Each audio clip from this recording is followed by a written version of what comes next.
stepfather's abuse led to my mom's death, so I took his house. So let's get this out of the way. I am 34 female, my mom was 55 female, and my now ex-stepdad is 65 male.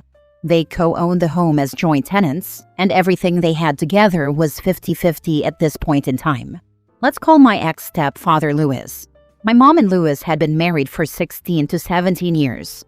There had always been questionable behavior, but it was none of my business since I moved out at 18.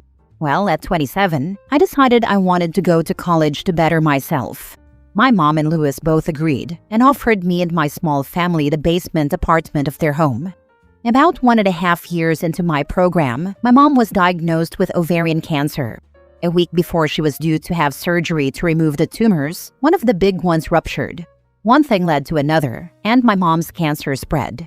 She was re-diagnosed with a different rare cancer that affects the connective tissue. She was given a 2-year estimate without treatments. Now this is where Louis started becoming abusive. He was at this appointment with my mom and had a full-blown tantrum. Note, I have my mom's medical notes and a doctor who noted all of this. This is important later. And said that his wife won't be doing anything. He stormed out of the room, and my mom then told the doctor, also noted in her file, that she fears for her life because she knows if she doesn't do the treatments, she will die. But she also knows that Louis won't let her. Louis became abusive, verbally, mentally, and physically. He drained their joint bank account so my mom couldn't even buy herself bread. He cut the brake lines on her car, and more, and did everything in his power to stop her from doing treatments. Let's say she had treatments twice a week, every week. She would maybe be able to make it to half of them if my spouse or I drove her. My mom ended up moving into my unit in the basement, and I started defending her against him. I told him, if you don't stop, I will do everything in my power to ensure that you are held responsible for her death. He laughed at me and told me, "You're a woman. What can you do to me?" His abuse then extended toward me whenever he had the chance. Well, I hired my mom a lawyer and changed my program to criminal law as best as I could, so I could learn everything about how the system works. I then handed in evidence, and we started to build a case. It took 8 months of collecting evidence through the security cameras I set up in the home. Louis knew about these cameras. I hid nothing, and he was aware he was on camera in certain areas of the house. During this time, I had already been pre-approved by the bank to purchase his 50% of the house. All he had to do was sign one piece of paper and agree, and within 30 days, he could have gotten $250,000. He refused because I wasn't going to get his house when he was going to put my whole family on the street. And yes, that was all caught on camera. Louis was handed a summons by my lawyer's office to attend court with us. He refused, saying he knew more than the lawyers and was not going to show. Because of this, we ended up winning in court and sole possession of the home was given to my mother. All his assets were locked and put under my mom's supervision to prevent him from liquidating them. He had a restraining order placed on him from the house and my mom, and he wasn't allowed to leave Canada. He was evicted by the police that night, and the locks were changed, etc., etc. With him out of the home, we got my mom onto ODSP, and she was finally able to start treatment safely because she now had access to transportation through ODSP and the cancer societies. My lawyer and she also broke the joint tenancy on the home and made it tenants in common. This is also super important. And pretty much while my mom was still lucid, she set everything so that when or if she passed, the house and everything she owned would go to me. For those who don't know, in Canada you have 2 options when buying a house. Joint tenants are for married couples who want to split a home 50-50. In these situations, if one passes, the home automatically goes to the spouse. Tenants in common is when you buy a house with more than one party and everyone owns their equity separately. In the event of a death, the will determines where that equity goes. You can Google for more details. In the next 2 years before my mom eventually lost her fight with cancer, we kept going to court with Louis. He kept refusing to deal or even sign divorce papers, not taking offers, etc. I became my mom's caregiver and was the one who cared for her in every aspect. Closer to the end, Louis told not only my lawyer but also the judge in a court settlement meeting that he refuses to sign or deal with anything else. He would also not attend any more meetings because he would wait for my mom to die and take everything. He was told then in court by the judge and lawyers, two of them, that it would not happen. He laughed, and yeah, that was the last anyone heard from Lewis. My mom passed away this year, not due to cancer, but due to a complication from the cancer. She had a tumor rupture, and it caused an upper gastrobleed. She died in my arms. There was nothing I could do for her. I was diagnosed with PTSD from the traumatic event. This is also important, and I still somehow managed to handle everything. Lewis changed all his contacts and has not updated the courts on his whereabouts. After she passed, my mom's lawyer took her will and we went through the probate court system. Since my mom had been granted sole possession and, as per her will and the videos that my lawyer and the judges had all set up prior to her passing, everything was to be transferred to me. I had to sign some paperwork, with the judges just agreeing to everything that had been set up, but it was all done legally and properly. I also took all of my mom's medical notes, including the note from the original doctor that spoke about Lewis's outburst and my mom's fears. Unfortunately, both my lawyer and the judge said they can't hold him responsible for her death, but they all do agree that his actions did lead to her death. I am still in court as we speak, trying to push this through to have him criminally held responsible. I know it's a long shot, but I'm still trying. My lawyer is saying it's like a 60-40 chance, but she's seeing what she can do based on the evidence and confessions we have from him. There is a chance, but it is slim. The home and everything she owned got transferred to me. So I am now the registered owner of the house with sole physical possession. I've also been granted her life insurance, which all went to paying off her debt, including their joint line of credit, credit card, etc. And pretty much everything he thought he would be getting by waiting for her to die was given to me and approved by the judge. I have agreed with the courts, because I am not a bad person, that I will honor the 50% buyout that was agreed upon when we started this whole fight. However, any debt he owes me, because he still owns the 50% in equity only, will be deducted from the buyout balance. We will also not be getting the house reappraised because of the renovations this house needs that I will be paying for. He now owes me over $50,000 in debt, and climbing based on any renovations I do to the home during my ownership, paying off the joint mortgage, and paying off the joint line of credit. My lawyer also wants to go for 50% of all legal fees, and 50% of anything I lose due to my PTSD diagnosis from all of this. But they need to find him first. Now, since no one can contact Lewis, my province here in Canada only has a 2-year statutory limit for having claims open in courts. The claim he opened to get the house back has been thrown out in the court system, saying that he has abandoned claim and title. I showed up in court, but he did not. After some internet digging, my friend found that Lewis has taken off to Mexico and is not even in Canada anymore. That also violates the court order that was placed on him when he was evicted from the home. He was not to leave Canada until things were settled, so that's a whole different story, and my lawyer is handling that part because that has nothing to do with me. But until he returns, the courts are not worried about much. Now, in the event he doesn't return and, let's just say he dies in Mexico, my lawyer and the judge have advised me we will just sue his estate in court for the 50% equity to be transferred to me as collateral to the debt that is owed. However, I still own the house. I have sole possession, and in all legal aspects, the house belongs to me. If he does come back, he will be facing repercussions for leaving Canada, but if he does try and reopen another claim, he can't. Since the claim was set as abandoned, my lawyer is saying he can't open another one. So he will be stuck in either A, taking the offer, or B, not taking it, and I just do what I wrote above and petition his estate in the courts. But either way, in any situation, he will not be getting back possession of the home. So yeah, at this point I am still going to court to have him held responsible. The courts and lawyers are all on my side, and they were the ones who granted me the house and everything. So I legally took everything from him because his actions led to my mom's delay in getting treatments and thus contributed to her death. Now for the comments. Good for you. When my mother died, she didn't have a will, and Step Creep kept everything, even childhood stuff. Just waiting for him to kick it LOL. Same thing happened to me, waiting to get my mother's family items she left to me.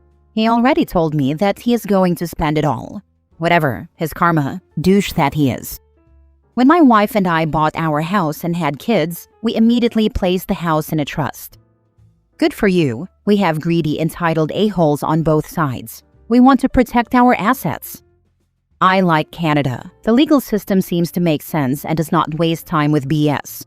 I am sorry for your loss. I would suggest individual or group grief counseling. It helps tremendously. Don't. I am impressed by this story, but all my first-hand knowledge of the Canadian injustice system is absolutely sickening and heartbreaking. To me, stories that have a happy, justified ending are very rare.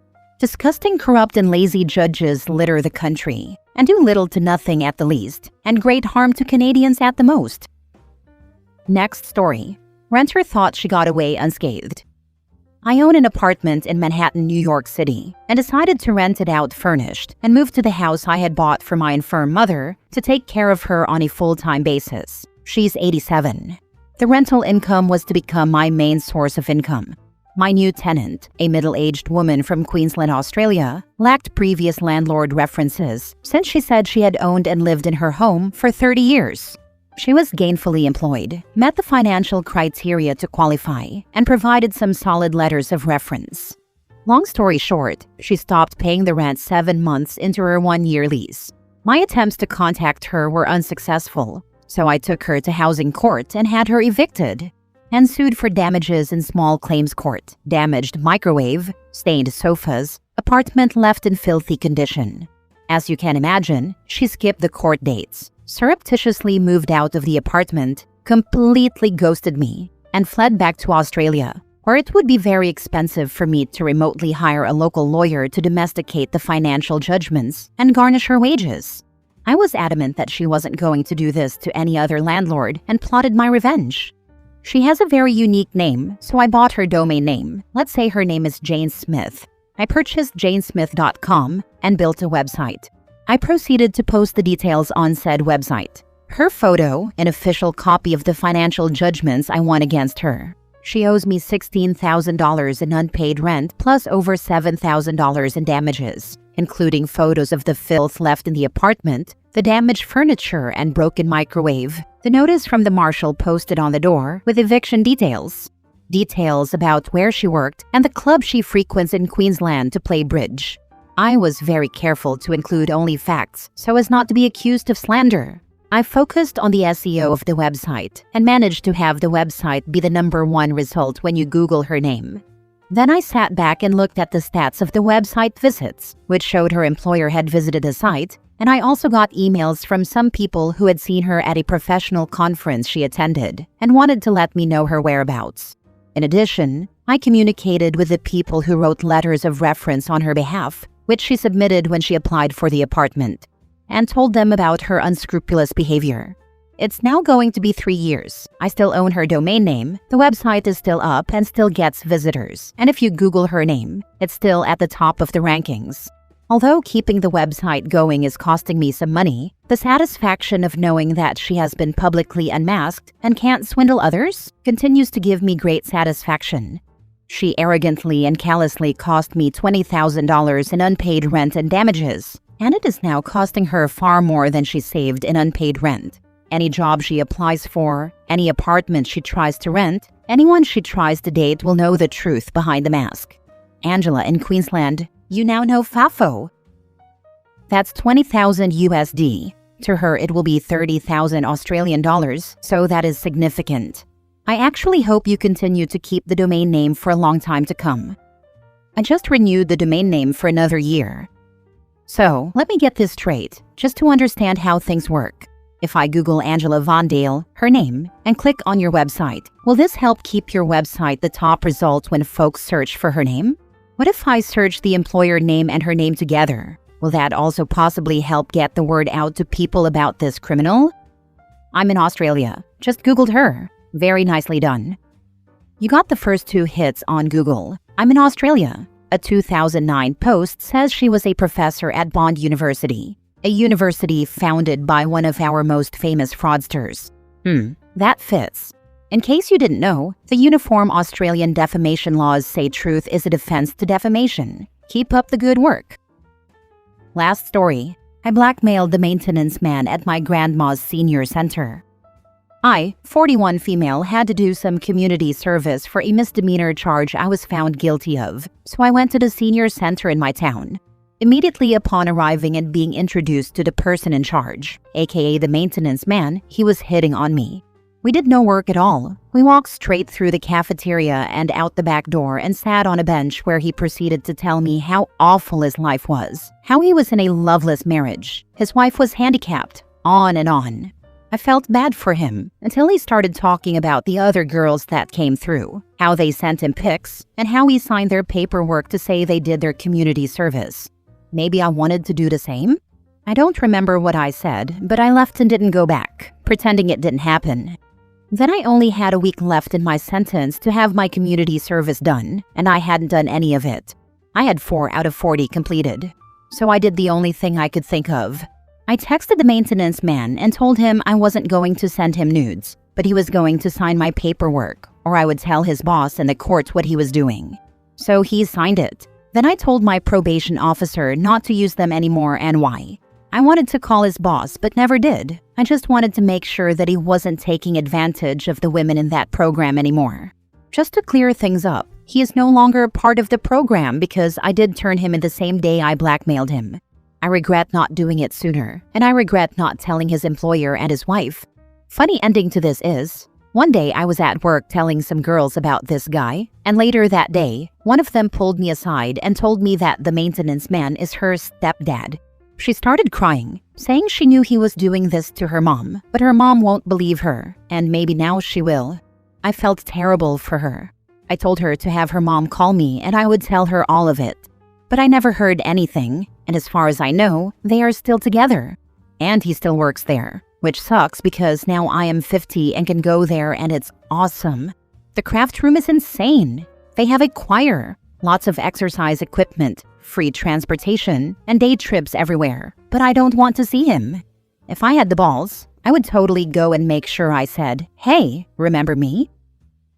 Thanks to you, I had to actually do my hours. People like you ruin it for everyone. You didn't seem to have a problem with him fraudulently signing your papers.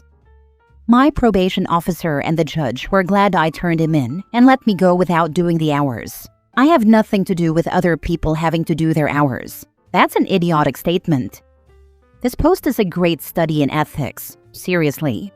Both OP and Dirty Boy, the maintenance man, and the other women can all come off as self-serving opportunists. Dirty Boy, an obvious pig, and the women because it seems that all they had to really do was tell Dirty Boy to piss off and direct them to their community service work. That's what my experience as a man tells me. However, the more I think about it, the more I believe that these women were backed into a corner, figuratively and literally, by Dirty Boy. He knew from experience that no one was gonna stand up for these women. So yeah, I get it that OP was more than happy to avoid doing the service hours, but hopefully, her actions saved other women from having to be treated as less than human. Her motives weren't all pure, but her results were, and really, that's about all we can hope for. I have regrets about not telling his employer. And of course, I didn't want to do my community service. I worked full-time and had a family. It was the judge and my probation officer who let me off the hours. They were happy I came forward. Was it selfish? Partly, I suppose, but I don't see anyone else having the balls to do it.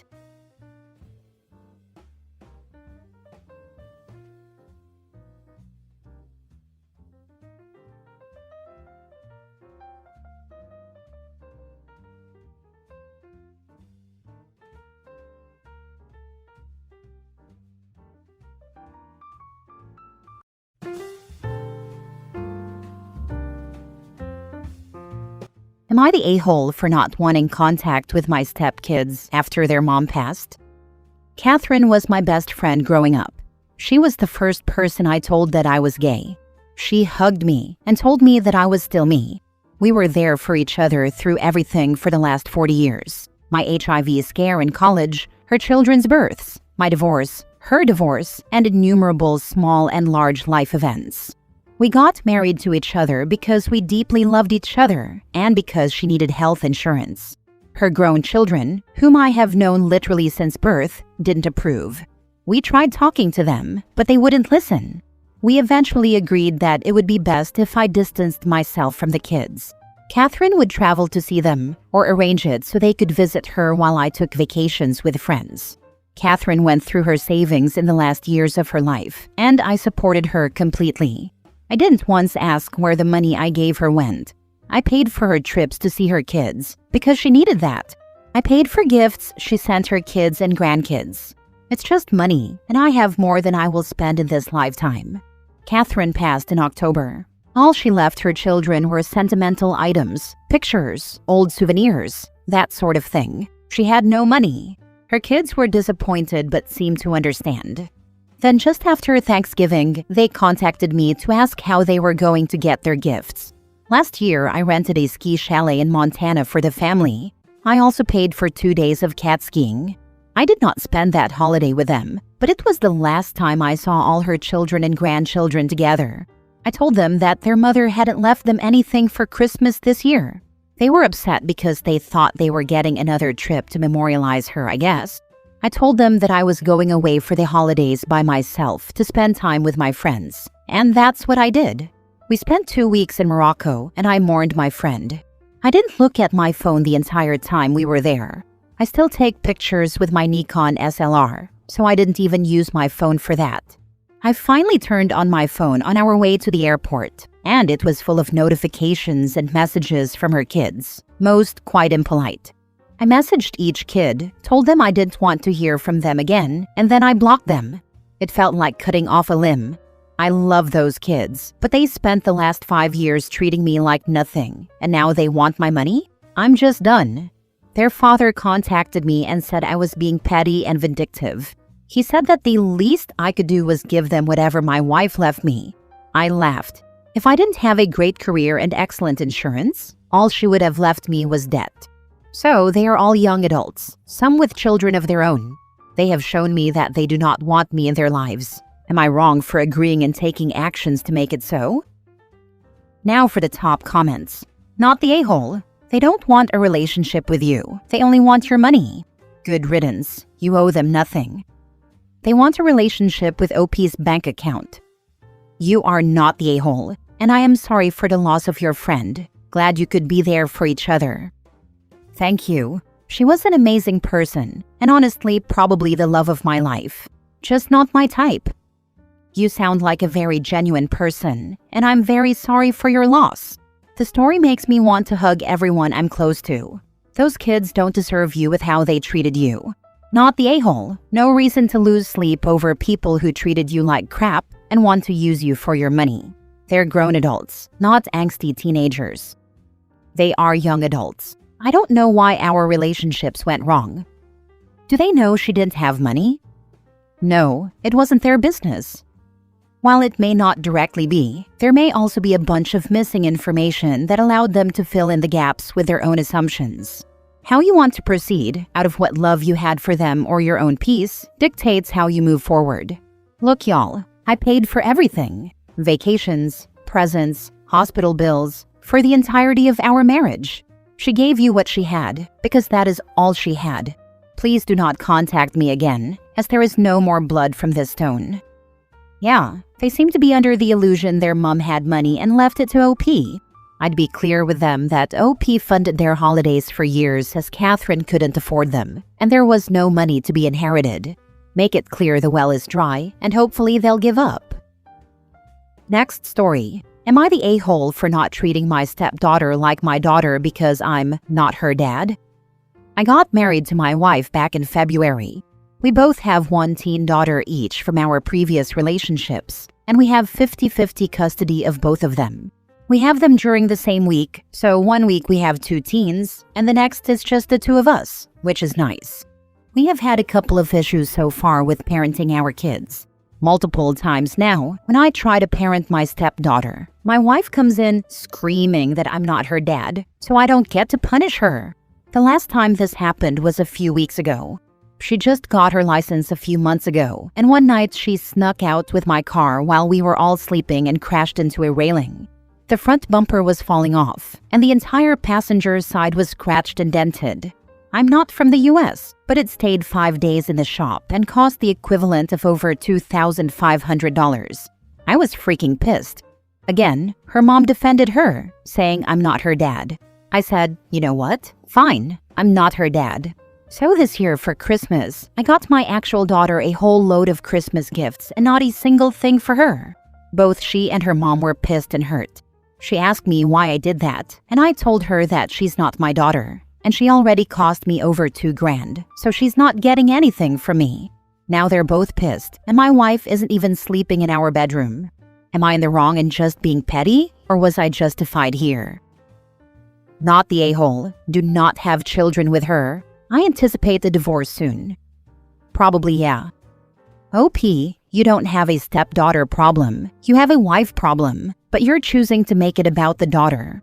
Why did you two get married in the first place and combine families, if you're not actually going to combine families? It sounds like you and your wife are married and your kids are stuck in the middle and being divided. Your wife is the one teaching her kid that her behavior is okay. You take your issues up with your wife. She's the colossal a-hole here. If his stepdaughter is stealing and damaging his property, then he has a stepdaughter problem as well as a wife problem. Don't minimize her actions here. I really don't understand why people get married if they aren't willing to combine their families and parenting efforts. Agreed. It was very weird at first when my ex moved in with and then married his new wife. Dropping our kids off, knowing that someone else, someone I hadn't actively chosen to co-parent with, was now helping to raise our kids, put them to bed, comfort them if they fell over, tell them off when necessary, and possibly have different house rules and opinions from me, was hard.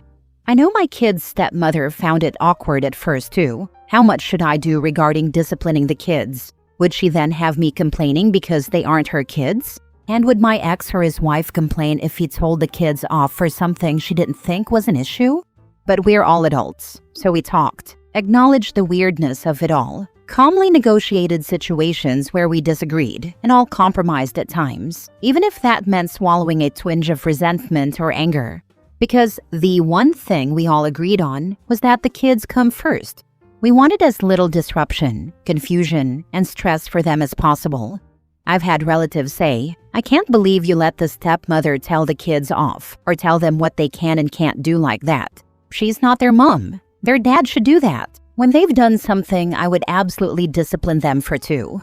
That sounds like a recipe for teaching kids how to play one parent or step-parent off against the other, and for constant family arguments. And if their dad is out at work, should she just let them run riot? Inconsistent parenting confuses kids, especially very young ones. Yes, we have slightly different house rules on some things, but we all agree on the major parenting issues. And if we're unsure what the other would think or do, we discuss it like adults. I admit I've been very lucky that my ex remarried someone with a similar parenting and life ethos to me and him. If he'd married someone who believed the opposite of me on every issue, it may have been a lot more difficult. Also, none of us are perfect or saintly. Me and their stepmother have had a few frosty but polite conversations over the years, and she's argued with my ex over a few parenting issues. But we all try our best not to do any of that in front of the kids. Next story. Am I the a-hole for saying that my ex-in-laws need to unblock my number while they have my children if they want to take them anywhere? I, 35 female, separated from my partner, 42 male, almost 2 years ago. We have 3 children together, ages 15, 8, and 7. A lot has happened from then until now. Without getting too much into detail, I'll just say there are criminal charges and safety concerns where my ex is concerned, and I have sole physical and sole legal custody of all of my children. My ex is court-ordered to have no contact with my children. The problem arises because his family wants to have relationships with my children, which is fine, as long as they respect me as the parent. However, that is not what happens. They constantly do things without getting my permission first, or even informing me, and they see no problem with this. As much as this bothers me, the one thing I cannot let slide is that I have said I will not let my children go anywhere with them if they will not unblock my number while my children are with them. There have been times when my kids were with them and I couldn't reach my child on their phone, and I attempted to get in touch via the adult, only to find that I was blocked. My calls go straight to voicemail and my text messages do not go through. I know this because I had to get a different phone in order to get through. I feel this is unacceptable and inappropriate. I need to be able to communicate with whatever adult my children are with while they are in their care. Am I the a-hole for setting this boundary? While my older child has a phone, my younger ones do not. Also, I don't feel it's appropriate for children to have to be messengers between grown adults. It's not their burden to bear. Stop letting them have your children, period. You are not nearly going far enough. I was court-ordered to allow them visitation. I tried to bar them from having contact, but the judge wasn't having it. They are still ordering me to go to mediation, even though he cannot have contact. It makes no sense, but they tell me I have to follow court orders. Visitation doesn't necessarily mean they get to take your children out of your sight. If they want to visit your children, they can come and see them at McDonald's. You can even sit at a different table, but the point is that you're there and supervising, and the grandparents can't take your children anywhere without you knowing about it. If the grandparents try sneaking their son in to meet the kids, you can witness it and call the police for violation of the court order. What does your older child say about this? Do they want to see their grandparents? Do they tell you where the grandparents are taking them? Do the grandparents tell the teen to turn off their phone? I have sole physical and sole legal, but the judge had court ordered that I allow visitation. I fought for supervised visitation, but the judge said that if there were any issues, then we'd go to supervised visitation. It's very frustrating because I do not have money for an attorney, as I am financially supporting all my kids myself. He's court-ordered to pay child support, but doesn't pay. Sounds like you shouldn't let them have contact, because you can't guarantee they won't let him have contact. By the way, I do divorce law. Yes, that's been my stance. But we got forwarded to family law, and that judge ordered that I allow visitation with his family. But that same judge also ordered visitation with him, and then the criminal court placed protection orders to prevent that. There isn't another family law judge where I live. It's very rural. Then your attorney needs to go back to that judge and tell him that his family is putting your children at risk by doing things with them without your permission and by refusing to answer your phone calls or text messages while they have your children, which is completely unacceptable. Last story. Am I the a-hole for telling my father's girlfriend that not everyone has to find her attractive? I, 18 female, have been living abroad for 2 years now at a boarding school, where I met my now boyfriend, 19 male. We have been together for 10 months and currently live in the States. I'm from Eastern Europe and go back home for the summer, spring break, and winter break. My boyfriend's family doesn't really celebrate Christmas, so I decided to have him come with me to my home country. My parents have been divorced since I was a young teen, when my dad, 44 male, cheated on my mom with his now girlfriend, 28 female. It's a very stereotypical relationship. The older rich guy with a hot young woman. She has had a lot of work done, Botox, lifts, long thick eyelashes, heavy makeup, etc., which many men here find attractive as it fits the beauty standard. My father always jokes about how all men want her, and how women want to be her, which makes me uncomfortable most of the time. In that house, I'm seen more as a smart woman rather than a beautiful one, because that title is already taken. Generally, I don't think I'm hideous. I'm just taller and not as thin as she is, which makes me uglier in their opinion. Anyway, our plane landed on the 23rd, but we stayed with my mom until Christmas, when we went to my dad's house. There, I introduced my boyfriend to everyone, including my dad's girlfriend, who was dressed in a skin-tight leather dress. Throughout the night, she kept sitting next to him, occasionally grazing his arm and talking to him whenever she could in English. Then, when she got a bit tipsy, she told me that I should be careful to hold my boyfriend back, because a lot of men tend to fall for her. This was followed by some other jokes made by my dad as well, where they were overall insinuating that she could steal my boyfriend at any time because she is more attractive than me. I finally had enough of her nonsense and told her, in our native language, that she should stop thinking everyone wants to bang her and her plastic face. My father then yelled at me and told me I had no right to say such things, but before he could do anything else, I took my boyfriend's arm and left. Most of my family thinks I overreacted over a joke, but none of them know how I feel about jokes like these. My boyfriend said I had every right to say that, and so did my mom. I do not want to apologize to anyone, as I have always been the one to apologize to them. But I also didn't want to ruin Christmas night. Am I the a-hole? Edit. She is his girlfriend, not his wife. I do not have a stepmom. I only have one mother. And you're not going to apologize. You did nothing wrong. Your dad is a sick fool for doing this to your mom and for even comparing your appearance to his girlfriend. I'm so sorry. Let's not forget the fact that OP's boyfriend was sexually harassed the entire time he was there. There is nothing wrong with calling out a harasser and leaving. Not the a-hole, and thank you to OP for doing the right thing. I even believe OP could have escalated far earlier and more strongly to protect her boyfriend from this harassment, and she would still be not the a-hole. Why do you have a relationship with someone like that? Him being your dad doesn't negate the fact that he's a creep, and that apparently both him and his girlfriend are pervs focused on nothing but sex appeal. Not the a-hole. Go no contact and live a good life. I studied a lot to go to a boarding school, which is pretty expensive, and want to go to a good college too, which will probably be expensive as well. Honestly, I could use the money. I barely see him anyway. Are you also going to go to college in the US? It might be good for you to have an ocean and a continent between you, your dad, and his plastic girlfriend.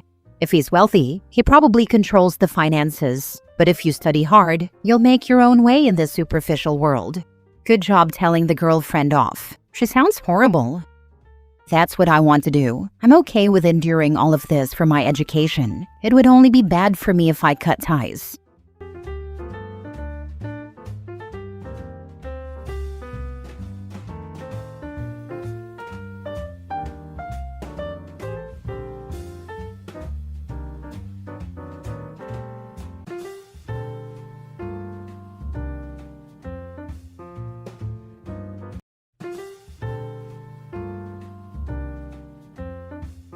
Am I the a-hole for telling my stepkids that I no longer view them as my kids? I'm 36 female and my husband 42 male has 2 daughters who are 16 and 13. My husband and I have been together for 8 years. For some context, the girls have a mom who's just not active in their lives. She comes around once a year or every other year, stays for 2 to 3 months, and then leaves. The problem is when she comes to town, the girls change. For example, after their dad and I got married, they started calling me mom, as they felt I was their mom. But when their mom came back, they would stop and call her mom and push me to the side. I understood why they did that then, as they were young, confused, and trying to please her. We put them in therapy, and their therapist had them apologize and try to explain it. The next 2 times it happened, she told me to try and have a talk with them. Their mom decided not to come for the next 2 years, and it was a really peaceful 2 years. The kids were good, enjoying school, their new brother, and were just happy. This year, their mom decided to come. She came in August and stayed until about a week ago. This time when she came, the girls changed completely. It started with them not calling me mom, then saying disrespectful things to me and their dad, telling their brother they didn't like him and that he wasn't their real brother, and some other stuff. But the main thing they said that really hurt was that I wasn't their mom and never would be, that I'm a bad stepmom, and that their mom is their only mom. So last week when their mom left, they slowly tried to crawl back and started trying to call me mom again. I told them I didn't want them to call me that anymore. They looked shocked when I said that and asked why. I told them that they told me multiple times that I'm not their mom, that I'm a bad stepmom, and that their mom is their only mom. So I said I no longer view them as my kids. They looked hurt and went to tell their dad what was said, and he said it's between us. Their therapist thinks I was harsh, but I don't, as they are old enough to realize what's wrong to say and what's right. So, am I the a-hole? Note, I also want to add that I don't blame the younger one as much as I blame the older one, as she should know better. I understand things with parents are hard, but I was younger than her when I cut my father off, and he was similar to how their mom is. The rose-colored glasses should be faded or fading by now, as she's old enough to understand. It sounds like their mom is in their ear telling them stuff, probably lies about you and their dad. That's what it seems like is happening every time their mom shows up. They probably miss her and want her validation, so they listen to her. Yeah, that makes total sense. Kids soak up whatever they hear, especially from a parent they're craving attention from. It's heartbreaking but super common. I don't think it's necessarily lies, or else they wouldn't automatically try to make amends as soon as mom leaves. More likely mom is letting them know that treating OP like crap makes her happy. And these girls, desperate to please their absentee mom, oblige. I feel bad for them, but OP is right. The 16-year-old is definitely old enough to know better. Having said all that, I do think OP was a little harsh, unless she wants to shut down the prospect of ever returning to a mother-daughter dynamic, in which case, well done. Info: when their mother is around and they treat you like this, where is their father in that? And what are you both saying while they're doing that behavior? It reads as if this is the first time you've ever laid out the inevitable consequence of being treated like this, and you're enforcing it straight up, which is an a-hole move. But the response of your husband that this is between you is a complete abdication of his responsibility here. Everyone sucks here, but I'm leaning toward the hierarchy of a-holes being 1. Your husband, 2. You, 3. The 16-year-old. And the 13-year-old is just following what her mother and sister want. But congratulations, you've proved the ex right. I'd guess she alienates them from you by telling them that you're not there for them unconditionally, and well, that's true. When they're doing that behavior, he will punish them and take their stuff away. This is not the first time I've made consequences for them doing this stuff. Just last time, it was less extreme, as what they said then was less extreme. Your girls need to understand everyone, even parents, have feelings that can be hurt. My take is, you need to navigate this, because you're stuck with these mean girls, and you are their parent. I wouldn't want them calling me mom either, because you don't treat your mom that way.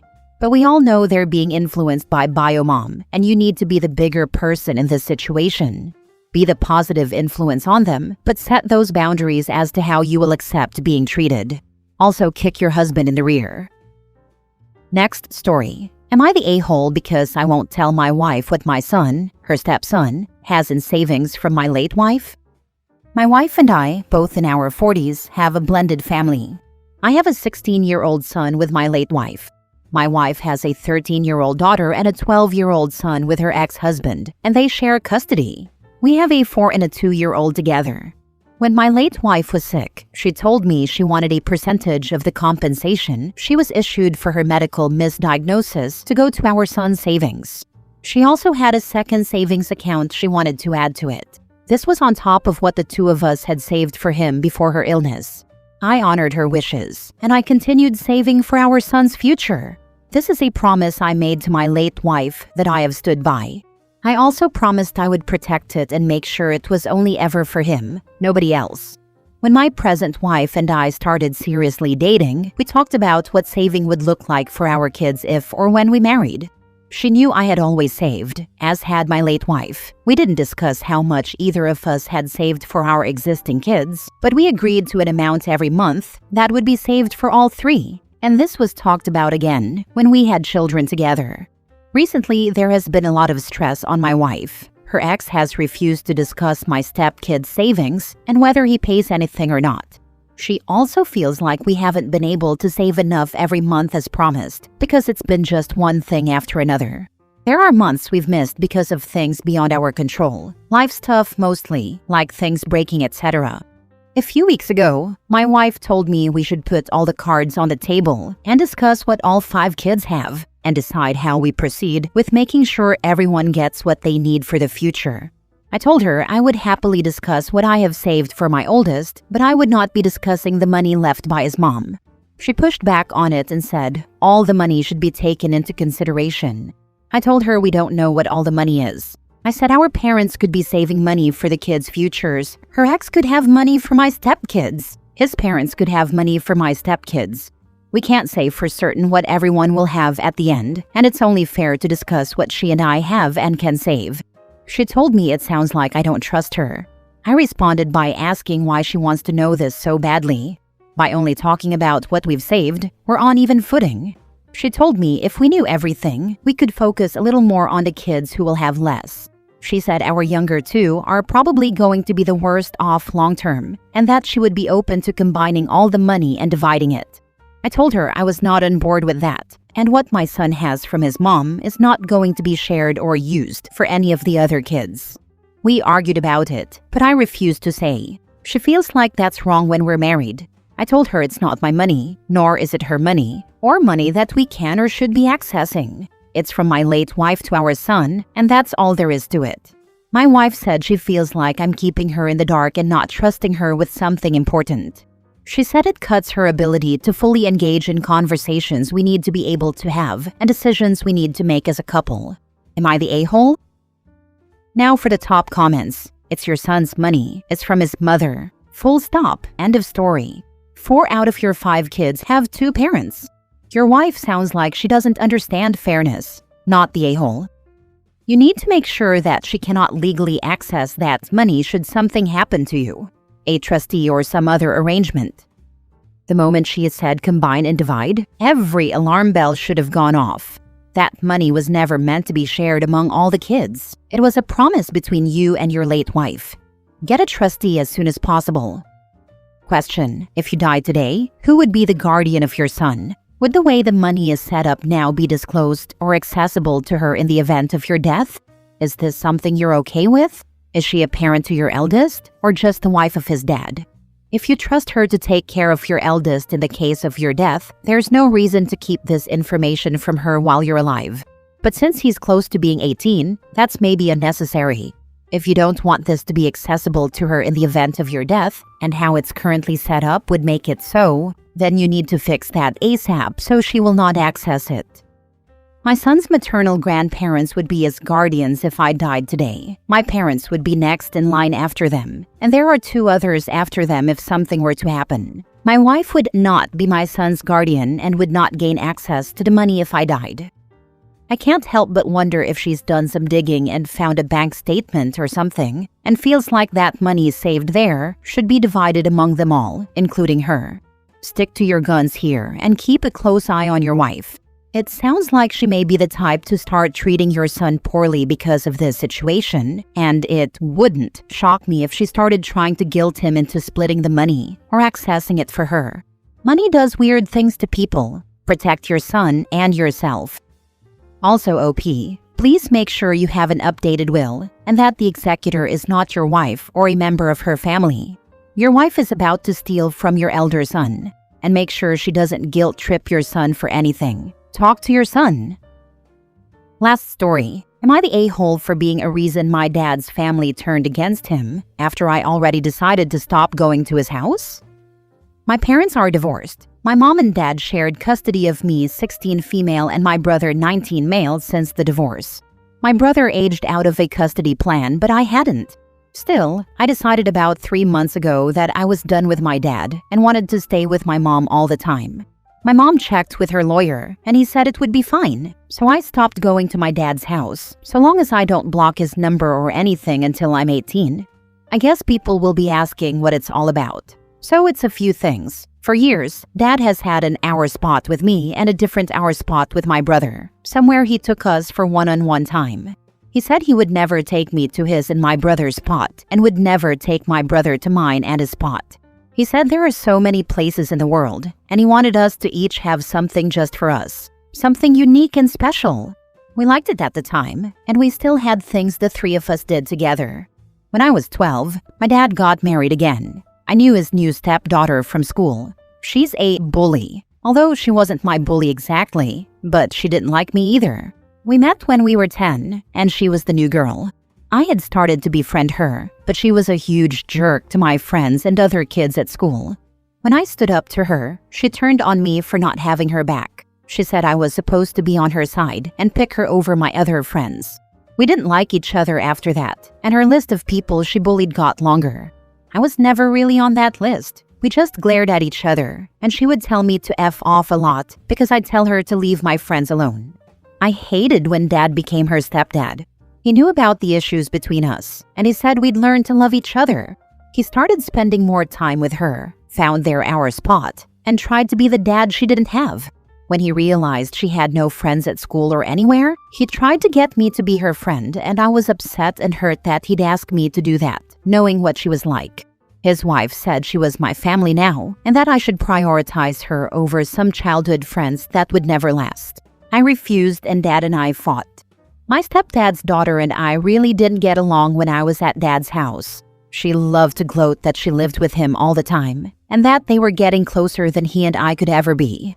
I really didn't like her, and I told Dad I felt like he betrayed me by trying to be her dad when he knew how she treated other people and that she didn't like me for defending others against her.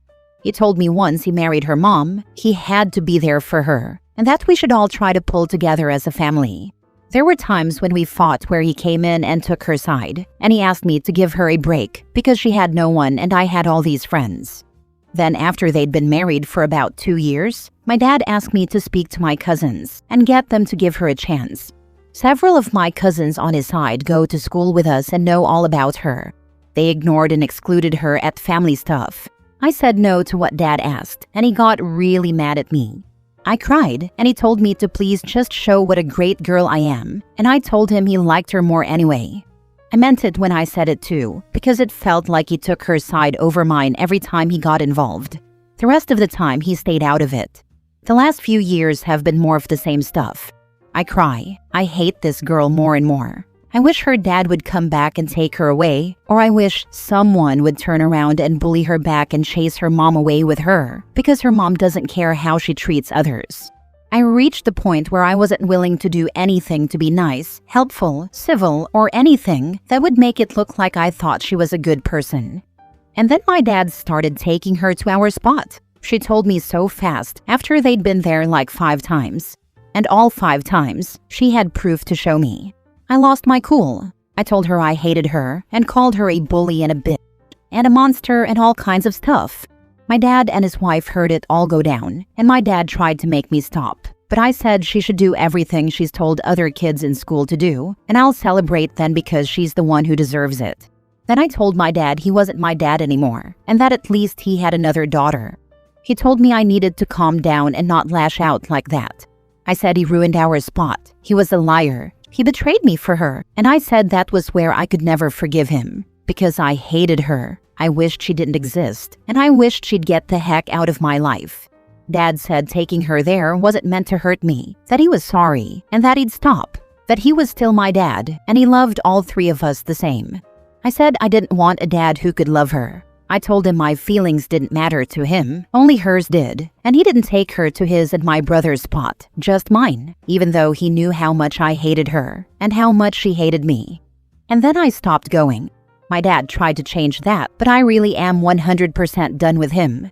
But then his side of my extended family asked some questions about what happened, and I told them. And with my cousins, who had seen and known so much about what Dad's stepdaughter was like, they took my side. They turned against Dad and told him and his wife that her daughter wasn't getting money for college or anything from my grandparents, and my grandparents saved some money for all of us for college or future stuff.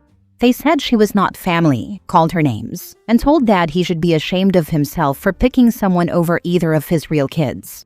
My dad called and cried about it in a voice message because I didn't answer, and his wife called 3 times on his phone and left 3 voice messages, where she basically yelled and called me names for turning the family against them when I already chose my mom's house. She said my dad was heartbroken and none of this was on him. It was all me. My mom sent those on to her lawyer in case we need to go back to court. But the whole thing is quiet right now and mostly settled again.